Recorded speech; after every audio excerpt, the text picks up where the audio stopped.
బులెటిన్లో మరో breaking news చూస్తున్నాం. మొయినాబాద్ ఫామ్ హౌస్ కేసులో చంచల్గూడ జైల్లో జ్యుడిషియల్ రిమాండ్లో ఉన్న నిందితుడు నందకుమార్ ను బంజారాహిల్స్ పోలీసులు కస్టడీలోకి తీసుకున్నారు. ఎమ్మెల్యేలను ప్రలోభాలకు గురి చేస్తున్న కేసుకు సంబంధించి ఇవాళ రేపు ఆయన్ను పోలీసులు ప్రశ్నించనున్నారు. ఇక ఫామ్ హౌస్ కేసులో ఆరోపణలు ఎదుర్కొంటున్న నిందితులు నందకుమార్, రామచంద్ర భారతి, సింహయాజులకు సిబిఐ కోర్టు వచ్చే నెల 9 వరకు జ్యుడిషియల్ రిమాండ్ పొడిగించింది. ఇక న్యాయస్థానం రిమాండ్ పొడిగించడంతో ముగ్గురు నిందితులు ప్రస్తుతం చంచల్గూడ జైల్లో ఉన్నారు. దీంతో ఉదయం చంచల్గూడ జైలుకు చేరుకున్న పోలీసులు నందును కస్టడీలోకి తీసుకున్నారు. ఫామ్ హౌస్ కేసుకు సంబంధించి పోలీసులు ఆయన నుంచి మరిన్ని వివరాలు రాబట్టే అవకాశం ఉంది. ఇక ఇదే కేసుకు సంబంధించి నందకుమార్ భార్య చిత్రలేఖను సిట్ అధికారులు ఇప్పటికే విచారించారు. బంజారాహిల్స్ లోని కమాండ్ కంట్రోల్ సెంటర్ లో 2 రోజుల పాటు అధికారులు ఆమెను ప్రశ్నించారు.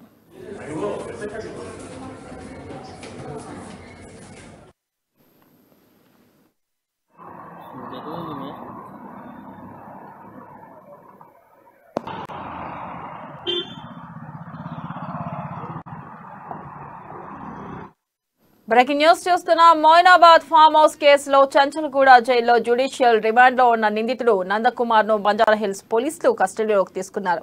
ఇక ఎమ్మెల్యేలను ప్రలోభాలకు గురి చేస్తున్న కేసుకు సంబంధించి ఇవాళ రేపు ఆయన పోలీసులు ప్రశ్నించనున్నారు. ఇక దీనిపై మరింత సమాచారాన్ని మా ప్రతినిధి లిఖిత అందిస్తారు. లిఖిత.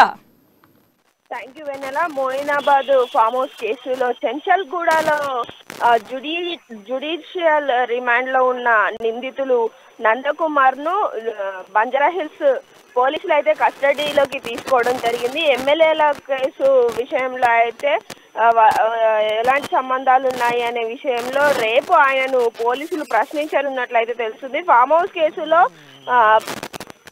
ఆరోపణలు ఎదుర్కొంటున్న నిందితులు నందకుమారు, రామచంద్ర భారతి, సింహయాజులు సిబిఐ కోర్టుకు వచ్చే నెల 9 వరకు అయితే జ్యుడిషియల్ రిమాండ్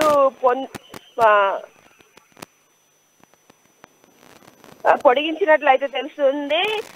ఆయన స్థానిక రిమాండ్ పొడిగించడంతో ముగ్గురు నిందితులు ప్రస్తుతం చంచల్గూడ జైల్లోనైతే ఉన్నారు. దీంతో ఉదయం చంచల్గూడ జైలుకు చెందిన పోలీసులు నందకుమార్ నైతే కస్టడీలోకి తీసుకోవడం అయితే జరిగింది. ఫామ్ హౌస్ కేసులకు సంబంధించి పోలీసులు ఆయనకు సంబంధించిన ప్రతి ఒక్కరికి ఇప్పటికే విచారణ జరుపుతున్నారు. వారికి సంబంధించిన కార్యాలయాల్లో కూడా తనిఖీలు అయితే చేయడం జరుగుతుంది. అయితే ఈ కేసుకు సంబంధించి నందకుమార్ భార్య చిత్రలేఖను కూడా స్విచ్ అధికారులు గత 10 రోజుల ముందే దాదాపు 2 రోజుల పాటు ప్రశ్నించిన విషయం అయితే మనకు తెలిసిందే. ఈ కస్టడీలో కూడా వీళ్ళు ప్రశ్నించిన సమయంలో కూడా కీలక విషయాలు అయితే తెలిసినట్లు సమాచారం అయితే ఉంది. మిగతా విషయాలు ఏవైతున్నాయో అసలు ఎమ్మెల్యేలను ప్రలోభ పెట్టే కేసులో వచ్చేసి ఏ విషయంలో వాళ్ళు కలవాల్సి వచ్చింది, ఇంకా ఈ కేసుకు సంబంధించి ఎవరెవరు వీళ్ళకు కాంటాక్ట్ లో ఉన్నారు, ఎలాంటి మెసేజ్లు వాళ్ళకు వెళ్ళాయి, ఎలాంటి ఫోన్ కాల్ రికార్డ్స్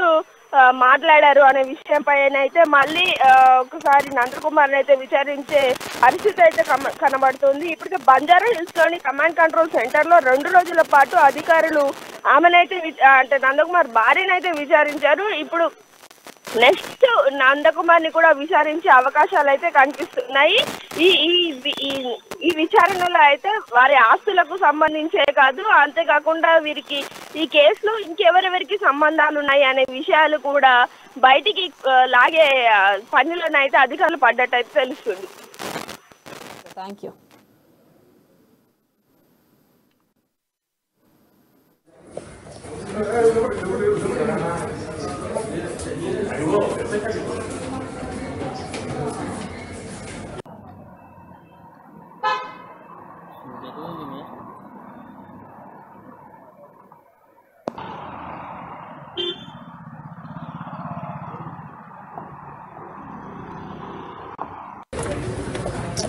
मध्य लोगों